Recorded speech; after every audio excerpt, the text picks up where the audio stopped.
CDC shooting suspect, unpacking the tragedy and its broader fallout. The incident in Atlanta. On August 8, 2025, 30-year-old Patrick Joseph White launched a deadly attack near the Centers for Disease Control and Prevention, CDC, headquarters in Atlanta. After being denied entry to the CDC, he drove across the street to a CVS pharmacy and opened fire, striking at least 4 buildings on the CDC campus. The government compound was forced into lockdown as law enforcement responded to the attack. The victim, Officer David Rose. Among the first responders was Officer David Rose, a 33-year-old DeKalb County Police Department officer, Marine Corps veteran, and recent police academy graduate. He was mortally wounded at the scene and later succumbed to his injuries.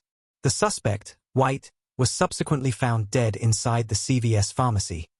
Authorities have not confirmed whether by suicide or police action. Motivations and mental health. White's motive appears rooted in a dangerous fixation with the COVID-19 vaccine. His father told authorities his son blamed the vaccine for causing depression and suicidal thoughts.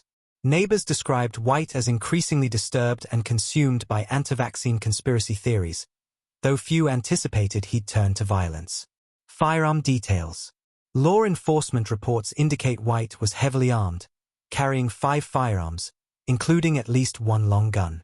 Investigators are treating the crime scene as complex, cautioning that the probe will take time to fully analyze. Union response and demands. The CDC Employee Union, AFGE Local 2883, condemned the attack, asserting it stemmed from a broader climate of misinformation and hostility toward public health officials. They demanded federal leaders, including HHS Secretary Robert F. Kennedy Jr., issue a clear, unequivocal denouncement of vaccine misinformation. The union also emphasized that CDC staff should not return to work until the campus is fully secured and repaired, citing emotional trauma and safety concerns. Leadership and political fallout. CDC Director Susan Monarez reassured employees, confirming the campus sustained significant structural damage with multiple bullet holes across buildings. Staff were advised to work remotely, and enhanced security measures were implemented.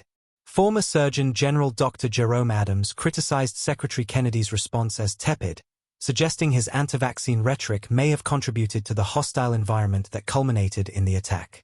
Emotional and community impact.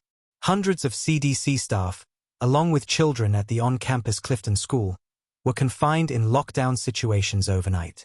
The emotional toll on the community remains profound, calling attention to how misinformation can endanger public servants.